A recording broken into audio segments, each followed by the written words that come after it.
فيقول الذين ظلموا ربنا أخرجنا إلى أجل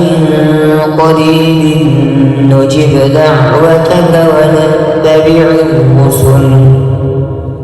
أولم تكونوا أقسمتم من قبل ما لكم من زوال وسكنتم في مساكن الذين ظلموا أنفسهم وتبين لكم كيف فعلنا بهم وضربنا لكم الأمثال وقد مكروا مكرهم وعند الله مكرهم وإن كان مكرهم لتزول منه الجبال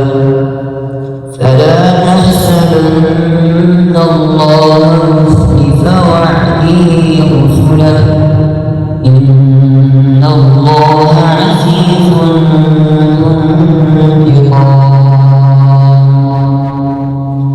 يوم تبدل الأرض غير الأرض والسماوات وبرزوا لله الواحد القهار وترى المجرمين يومئذ مقرنين في الأصفاد سرابيلهم من قطران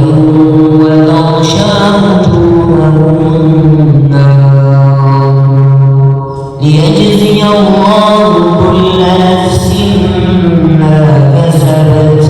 إن الله سريع الحساب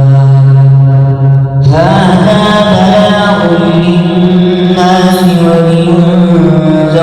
به وليعلموا